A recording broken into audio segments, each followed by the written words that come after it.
Frenzzz, the final monthly favorites of 2024. What a year it has been, and it always baffles me around this time when December 31st hits the calendar, where I think back and ask myself the same question every time. Where did the year go? And they will only zip by faster, still having moments of slow, right? Those moments where we feel we want to get over with, but before you know it, we're on to the next season and then end of another year. This will be quite a long video because I have a ton to cover. We have clothes, we have beauty, and we also have additional information that I might not have included in the original set video of a few items I have here on the list. And yes, I have a list, and I also have my album on standby with the extra footage that I'll include on this video, in this video I should say, to help me keep track of everything I gotta cover. But I have to say thank you for a wonderful 2024, family. We've done it again. We're still on YouTube, albeit a rougher year for me on YouTube, where I experienced the wrath of this algorithm and led me to understand how important consistency is in uploading content regularly, week after week.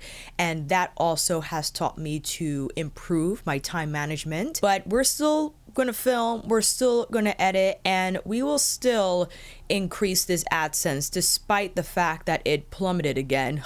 End of the year is here. We'll start off strong. With that said, I think this list is gonna be all over the place. We'll probably bounce back and forth between beauty and clothes. That's just how it's gonna be. Prepare yourself. But I wanted to start with the YSL Mini Clutch palette in Kasbah spices, not kibosh as I've been calling it in the last few videos. And this was gifted to me by Sophia Sees Beauty here on YouTube when she saw this on a reel, not this one specifically. I think it was Gweli's Dream.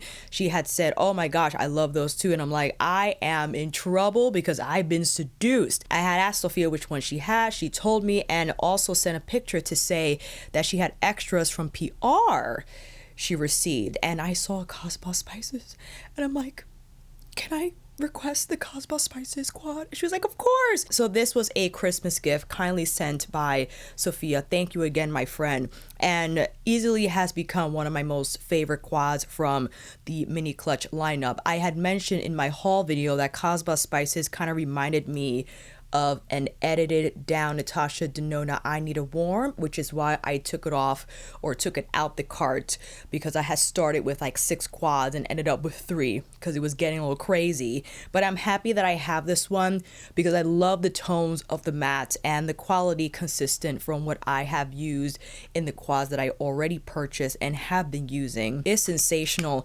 And you're probably wondering what I have on the lids. I did combine this quad with another eyeshadow palette, and as you see the B-roll run, even though these shades are basic AF, they're your typical dark brown, coral peach, and that ivory beige matte with the gold champagne shimmer. You just can't go wrong with that combination. It's easy, it's seamless. You could dive in with your eyes closed and come out with a beautiful look, just again without the hassle and without the worry.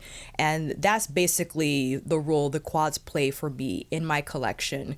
And one of you, or several of you actually, had complimented my look that I did for my Best of Luxe video, and that I used the Gweli's Dream quad. I don't know what it was. I guess because the combination between using Gweli's Dream and my lip being the Peri Para Water Bear Tint and 06 was a fitting combination. And yes, as I was editing myself, I was like, I look elegant. I like this. But I had to mention Kasbah spices. And again, thank you to Sophia Sees Beauty for sending this over as a gift.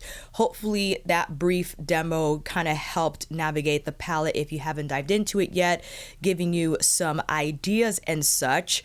Hopping into now my Andi Bags. I had mentioned my Andi Bags in my Black Friday haul video if you want to check that out, covering the several items that I purchased during that week.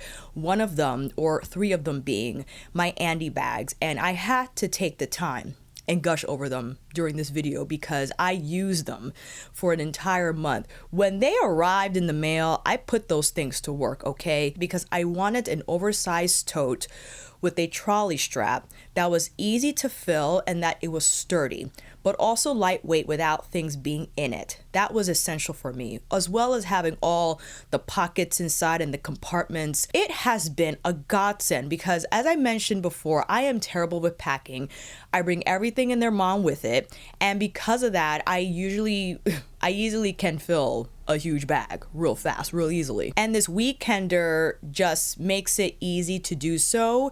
It's a huge bag, but it's lightweight and easy to travel with. And yes, I am lucky that I could get a ride to and fro, but if I were to ride the train, the subway, because of the trolley strap, it makes it easy, especially if it's on a carry-on. But the best feature of this bag are the extra long shoulder straps and the non-slip grips on the center, so you could hoist this on your shoulder, have room to get your entire arm through, and although it might look like the weekender is going to swallow you up whole, it stays on your shoulder and is easy to carry. Not that I would carry this for a 20-minute walk, but nice to know if I have to hoist it somewhere to and fro quickly while in transit, I'll be able to do so. And that leads me to their origami totes, which come in a variety of colors and textiles, meaning you have the stiffer canvas-like fabric or the more flexible kind of like wishy-washy fabric. I have both. I've been using the canvas one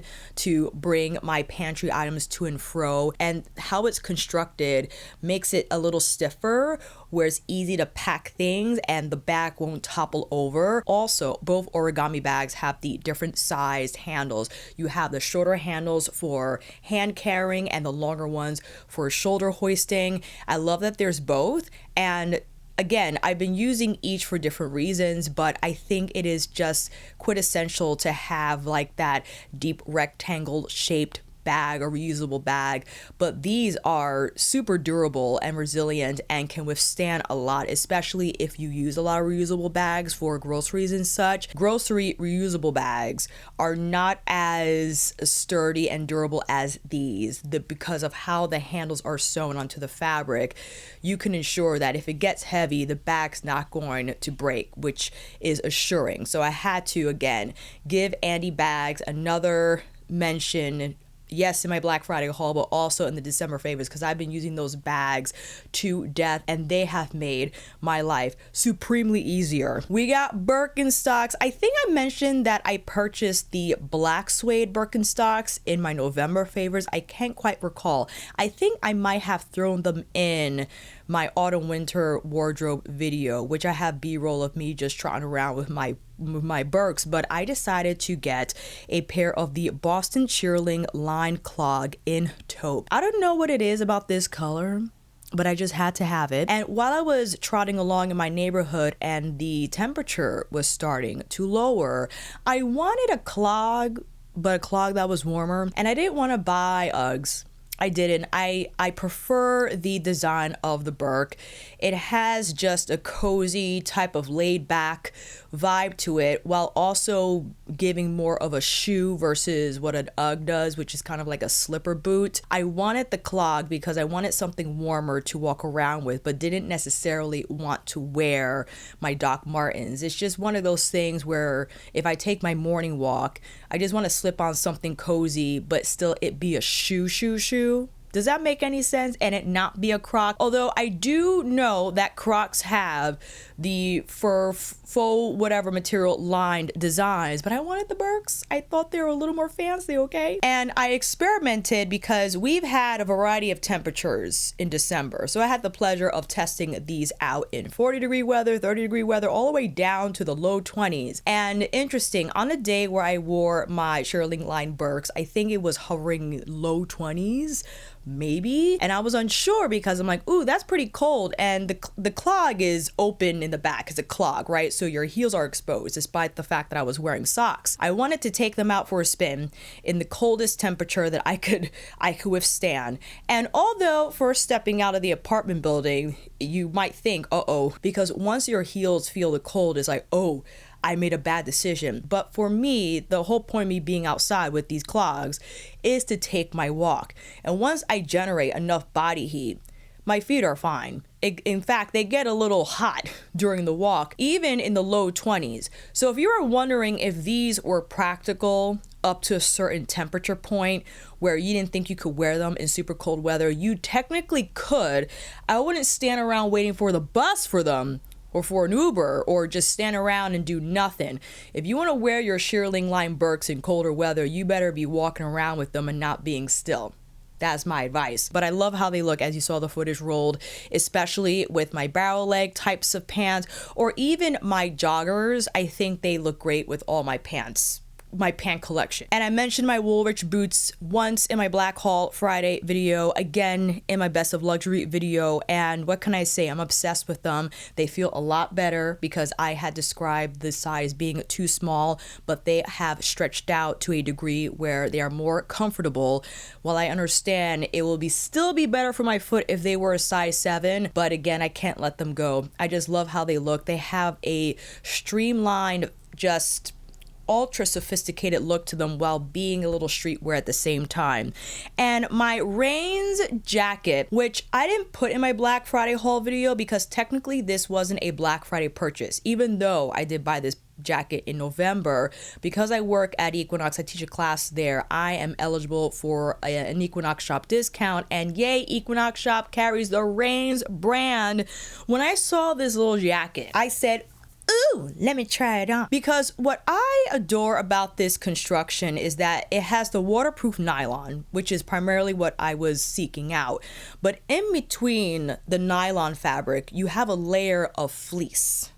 Yes, which makes this little jacket ultra warm, and I think suitable to wear in colder temperatures, because I do have a waterproof Lululemon crop jacket that I love to wear in like 50-40, at lowest mid-30s if I put some on under it. But if we're teetering around mid-low 30s, even mid-20s, I could get away with this Rains jacket because it is ultra warm. And I bought this in a size small if I chose to wear something else underneath if I thought necessary, without it feeling tight around my underarms and torso. So great size pick, but I like how it sits. It's slightly cropped.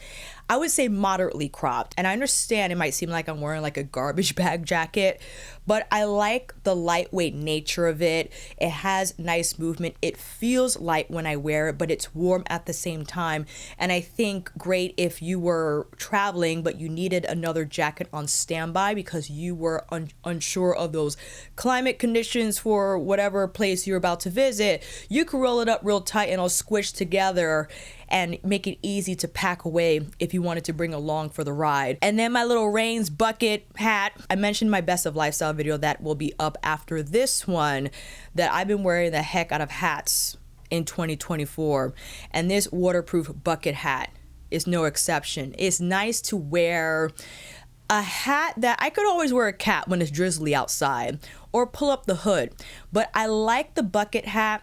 I like that it's waterproof and it's pretty warm because waterproof material can make it hot, okay? It has a fabric lining inside, which makes it comfortable to wear over my head, but the color is fantastic. It's like this olive khaki, and it's nice to wear when it's misty, drizzly, not quite rain heavy, not enough to wear a hood over your head or pull out an umbrella. That's why I love this bucket hat, but I love how it looks. I mean, it's so cool. And might as well stay with clothes. The Lululemon lightweight mid-rise barrel leg crop pant, all these words, in ancient copper.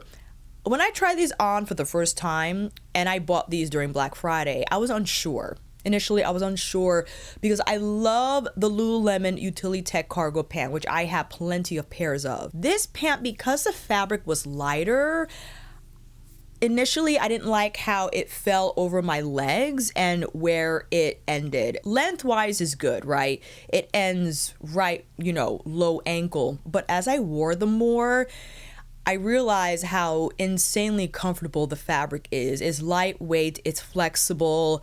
Ancient Copper is a great color because it's neutral, but it's like a muted terracotta. Hello, terracotta in my makeup and in my wardrobe, okay? And how it looks with both my Birkenstocks and my Woolrich boots, I think exceptional. And it has an elastic band, which it sits, even though the pant description says mid-rise, I pull them up a little higher, and you can see how they look here with my Joa Brown varsity tank. But another type of barrel leg silhouette added to the collection, and I stopped myself from purchasing more because there were quite a few on sale and still are on Lululemon. Unfortunately, a lot of the sizes or a lot of the colors are not available in my size 6 anymore.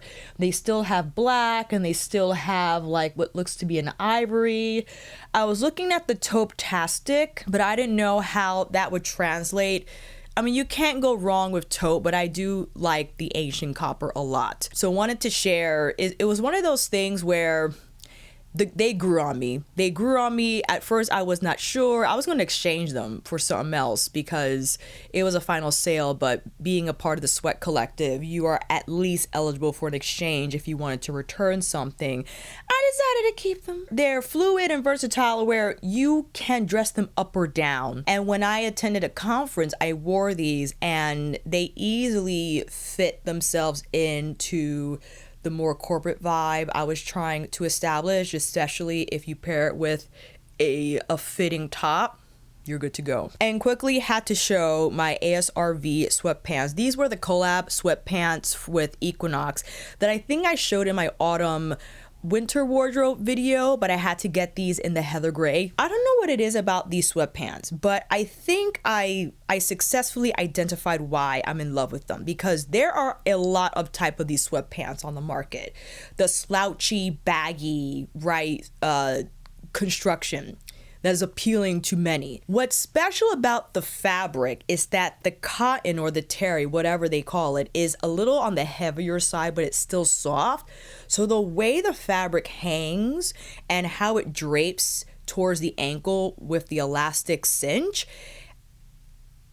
sign me up. Because I tried Lululemon scuba sweatpants that are similar to the ASRV design, and I didn't like how they look. They looked a little shabby. Like, they didn't look, I know they're sweatpants, okay, but sometimes I want my sweatpants to look a little fancy, and I feel the fabric used to create the ASRV Equinox collab sweatpants are superior to the fabric used to make the Lululemon scuba ones, because the scuba material is ultra soft, but the trade-off is that ultra soft looks dingy fast. It doesn't have, or you just see stuff on it easily. It has, I guess, more, what's the word, but it just attracts dust and whatever more to it, whereas the ASRV material is less susceptible to that. But again, how the ASRV sweatpants just kind of settle onto my legs, how they look, I can't take these things off. I'm actually considering getting a backup in black and heather gray. That's how obsessed I am over these. And that brings us to IDYL Earrings, who I had the pleasure of collaborating with in my Best of Luxury video. They sponsored the video and the specific portion of it where I spoke about the earrings. And I've been wearing them on and off just to, you know, change it up with the other earrings that I have. But it's nice to now have a fancier earring option in my collection, because I mentioned in that video that I mostly just wear earrings. I might venture into necklaces. I just can't see myself wearing them because I don't wear them a lot. But earrings I can get down with. And with IDYL and their modular system, you can just buy the diamond studs, or you can buy a modular design and combine the two. I have different designs here. I'll have the affiliation links down below so you could check out the entire website. But I'm looking into maybe getting another design to fit with the diamond studs, because I think it's really cool. Maybe I'll do one side hanging and the other side not hanging. They have a ton of options, but it was nice that they gave me a shot, because I had no idea that my content will be considered or will be eligible for luxe items. And one of you was so nice to say that you can definitely see my channel as being one of high-end luxury. As much as I would love to be high-end, my budget unfortunately cannot support the high-end ventures. However, maybe 2025 will change and we could do a little better with our AdSense, and I can invest in fancier items, both from makeup and from lifestyle. And the BK Beauty new Complexion Trio that released in December, thank you to the team for sending it over. I have an entire video covering the collection, and I used the 116 today to kind of polish my foundation after I used the Rephr LC Collection foundation brush, which is of course another favorite. I used the Rephr foundation brush to apply my foundation, and then I followed with the 116 for more polishing. I'm not saying that you need both sets, but if you happen to have both, that's how I used mine. And BK Beauty had mentioned that these will be available as singles in the new year. I don't know when. Right now, only available as a trio, but I quite enjoy all of them for different reasons. Of course, the 116 is fantastic for foundation application. It's the in-between size of the 109 and the, I believe it's the 110. I can't remember the numbers. It's the contoured foundation brush, the classic huge foundation brush from BK Beauty. The 115, I keep saying the 116, the 115. The 116, this round brush, fantastic for plopping on cream contour and also cream blush. I use this to apply my Suqqu cream touch blush, as well as the Simi Haze cream contour and a number of other cream products that I have in my collection. And I also been using the paddle brush to place powder under my eyes, more so than the other side to apply concealer. You can use this side to apply concealer, but I tend to gravitate towards the Rephr concealer brush for concealing blending purposes, or the Esam brush for concealing blending. This is fine for concealing. I think ideal for a texture that's more liquidy. For creamier, tighter textures, I think this is a little too flexible in my opinion, only because I wouldn't pull down as I would like to pounce in when it comes to the under eye area. But it'll be probably great to apply cream or liquid highlighter on the cheekbones, right? So it's just a matter of exploring and experimenting with the different technique approaches depending on how the brush is constructed, considering the density, the bristle length, and all that. But using them for as much as I have during the month of December, those are my standout discoveries, which then leads me to introduce the LC collection from Rephr, also been sent to me by the team. Thank you again. And I do have a dedicated video covering the entire collection, but one of you had asked about the comparisons that actually Rephr has on the LC product page. They have the side-by-side comparisons with 3 brushes here, specifically the 31, the 35, and this is a prototype brush, but I think this is the one. Was it this one that they were comparing, the LC22? Nevertheless, I just wanted to cover the quick differences, right, between LC3 and 31. 31 is a mixture between synthetic and natural bristles. You can see that it's stippled and slanted, is quite thick, and one that I would use to strike down with versus pouncing. Surprisingly, the LC3 feels softer than the 31. So if you like to push in your foundation, you would probably prefer LC3. But I think what 31 is suitable for is not only the pull down, but the buff around, right? Because the stippled bristles have a little more flexibility at the tip for you to get away with that application. Now 35 compared to LC1, 35 is a larger brush. We're looking at Tuckahoe versus synthetic, and 35, I think you could pounce, but this is the type of brush that you side sweep with on concealer blending, right? Whereas LC1 is a pouncer and a pull downer. 35, a little limited in my opinion when it comes to concealing. Although on that video where I covered these newer brushes that released, I believe it was a holiday release, maybe 2 years ago, again, for this side swapping motion for concealer, but also, again, it's just overall a smaller domed brush to pinpoint smaller areas of the face that need more coverage, more precise application here between the brows and around the nose, under the mouth. Also, if you wanted a precise serving of cream contour, you could strike 35 through the cheekbones and even use the brush to feather the edges of that application. You could probably use something here. You could probably apply concealer, but this feels a lot more prickly than LC1, right? If you wanted to pounce out in this way, you can see there's much more of a splay here. The dome versus the slant is going to be, I think, a more comfortable experience with the pounce down. And this guy here, compared to LC2, this is all Tuckahoe goat hair and a little bit of a stiffer brush, right? It has a heavy body here. It comes to a taper. Naturally, this will be suitable for under eye powdering where you could bounce it here, and the taper allows you to get really nice and close to the lower lash line. Great to pounce on or strike down highlighter, but also to pounce around some powder cheek color or even more of a precise serving of powder contour or bronzer, much more so than a fluffier brush. So those are the standout comparisons.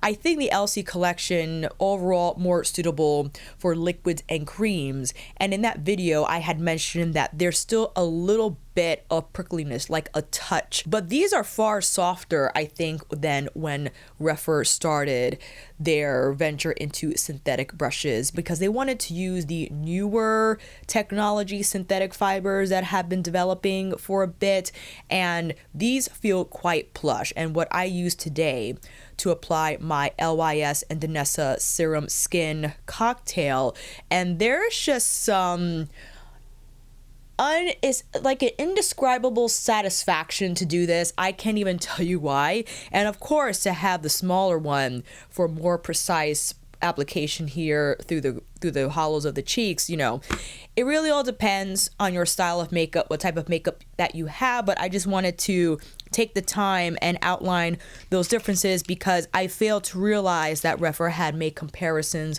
on their product page and did not mention those in the original review video. So we have timestamps down below for this one if you wanted to just skim over to this section, find out about those comparisons, and hopefully that helped. And why don't I just go quickly through this Suqqu footage. I mentioned in my Black Haul video that I visited Liberty London again because by the grace of the Suqqu gods, these lippies that were out of stock at the time for my first Liberty London purchase where they were holding 20% off of Suqqu, I purchased the Moisture Glaze Sparkly shades from their recent holiday collection.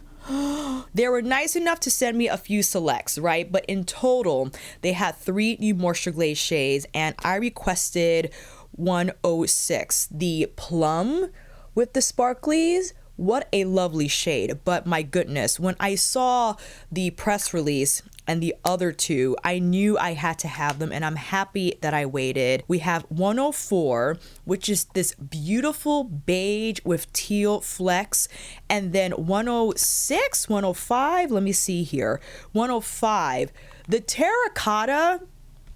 I wasn't ready for the shade. This is what I have on for this video. And I gotta say, out of all the Suqqu Moisture Glaze shades that I own, this shade from the holiday collection, again, 104. One of the most beautifully formulated terracotta shades that I have ever worn. Out of all the original shades that released with the Moisture Glaze drop, which by the way, I did see on Suqqu Official their spring collection. Did you see those skinny lipsticks? Did you see them? Because I did. Suqqu is gonna ruin me. Ruin me. This is the same time last year that Suqqu Official released their Moisture Glaze collection. The photos just letting the public know that they're coming, and Bae was nice enough to buy me all shades for my birthday. Am I gonna have to repeat the same request for these skinnier lipsticks? I don't know what formula it is. I don't know how it will compare to the Moisture Glaze, but they're on my radar. I saw the shades and they look gorgeous. I could only assume that hopefully they're interchangeable, like the Moisture Glaze setup is, where you just buy the case and you could buy the refills separately, so you don't have to buy a bunch of whole lipsticks. But back to this. Beautiful. Again, I gushed about this in my best of makeup video, but the tint and the fact that you can control the intensity of color, it being more of a wash of color or a little heavier serving of it, the shine left behind, and the fact that the glaze has the sparkles, which might not be as noticeable, but I think you could recognize the slight uptick in sparkle and shine because of the inclusion of the pearl. And yes, you feel them a little bit, but they don't feel rough and grainy. They're just there because I feel they're suspended well in the Moisture Glaze texture, that it still is a comfortable, lovely experience when applying these lipsticks. Oh my goodness. And I think I wore the beige one, if I'm not mistaken. Oh, I can't even remember. It might have been best of makeup. I'm not entirely sure. I think it might have been my Black Friday haul video. That shade is just gorgeous. And when I started with the plum, forget it. And then I had to buy the last two Fluid Fog colors from their Miyabi collection that dropped for autumn. I requested shade 112, but purchased 9 and 10 from the Liberty London sale. And because 9 and 10 are double digits, usually triple digit numbers indicate a limited edition shade. 9 and 10 I think are added to the permanent collection. Number 9 is like a soft mauve pink, which might not be a color that I'll wear often. I might revisit it during the spring. I think if I pair it with a nice eyeshadow palette or maybe like a blush product, I'll wear it more often. But number 10, the wine. Listen, to have this deep wine shade in the Fluid Fog formula, which if you don't know, the Fluid Fog formula is basically a liquid lipstick, but with a moussey soft matte finish, or more like with the moussey texture that leaves behind a soft matte finish. But the color richness is just sensational, and the comfort in applying this lipstick and the flexibility of the doe foot applicator, it being thin enough to be fairly accurate with the application even without a mirror, is outstanding. And these shades for the Miyabi collection, because 112 is limited, it's like that muted orange, ooh, but I had to get the other two. I absolutely had to. And I also grabbed, which you'll see in another video, I grabbed the remainder Moisture Glaze shades from that Miyabi drop, where I requested the light mauve pink, and then I bought the cherry red. Ooh, that's a good one too. That held the favorite slot for a few weeks. But when I got the holiday ones, this right here, I can't, it is the perfect shade. I'm done with this. I'm done with Suqqu. They're gonna ruin me with their impeccable lipstick products. Let me move on before I lose my mind. I have to share this portion of the video with What's Up Beauty. Thank you, What's Up Beauty, for sending their Chic Terre collection, where they released 4 new bronzer and blush shades in this pressed baked marbled Italian, made in Italy formula. And they were so nice to send me not only the 8 cheek products, but 2 goat hair brushes, which I was quite surprised. A lovely pair. You have the pink handle and you have a brush that, well, I'm just gonna let the footage run because it's on my computer and I haven't seen it in a long time, because I wanted to capture these demos since I knew I would use them when talking about this collection. But the brushes, one of them is on the stiffer side, so it's going to pick up a little more product and deposit a heavier dose of color through the hollows, whereas the other one a little more flexible and floaty. I think fantastic for the blush shades, especially if you wanted to use one that is a little more cover heavy for your complexion, depending on, so you could get a lighter dose of color there on the center of the face and it not appear as heavy. As for the powders themselves, today I have medium bronzer on and 30 in Relaxed Roma for blush. Relaxed Roma is probably one of my most favorite blush shades out of the entire collection.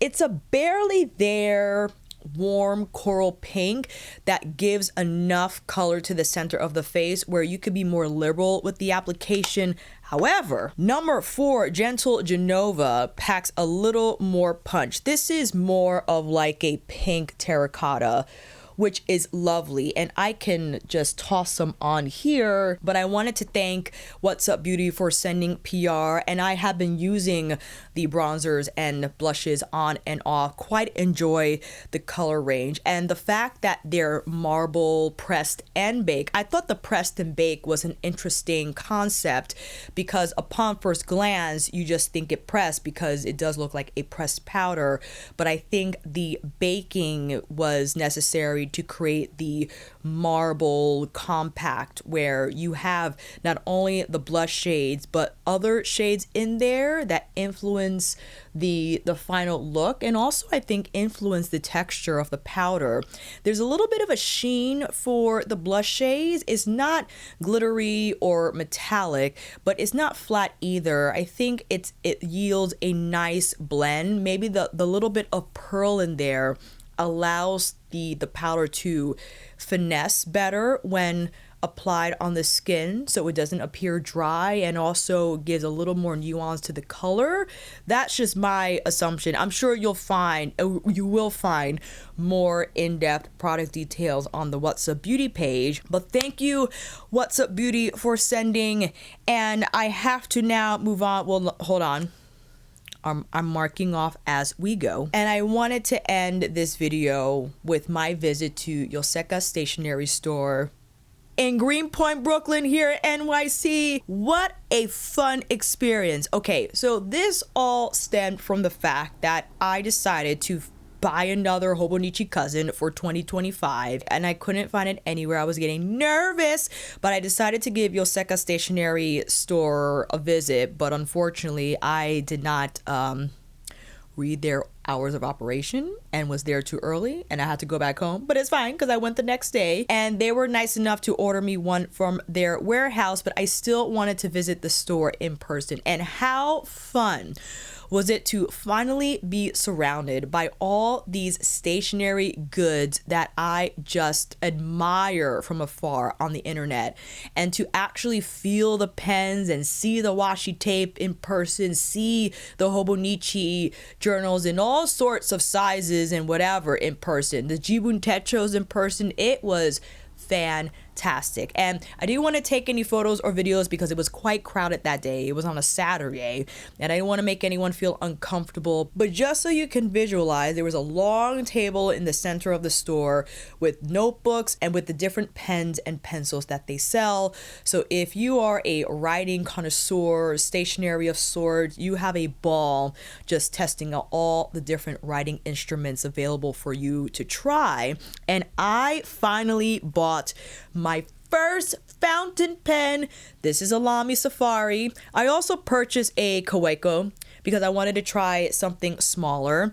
And being a fountain pen beginner as I am, I found out that my writing has changed a little bit, and I think, well, I know I just have to get used to holding a fountain pen, because you can't hold it. You could, but you'll be largely unsuccessful with smooth writing. You can't hold it like a regular ballpoint pen because the nib has to be in a position where the writing is smooth on the paper. So I'm excited to work on my penmanship using a fountain pen. And this one has a cartridge. You could either purchase a fountain pen with a cartridge or a converter. And if you know fountain pens, one of the benefits is the just vast array of colors that are available in bottled ink. And as a beginner, I was recommended to start with a cartridge because it's easier to assemble, it's easier to acclimate to. I can now understand, and when you get heavy into the fountain pen thing, the amount of colors in bottled ink is just extraordinary, and it becomes a lot of fun, right? Because you just have more options available to you. Whereas now I understand at this point in time, you have more cartridge ink shades available because they are now developing more as time goes, but unlimited shade options for bottled ink. I'm not there yet, but I'm excited for my stationery adventures because I've been watching a lot of Coffee Monsters Queen Helen, my queen of stationery, and just being inspired by how she arranges her Hobonichi cousin.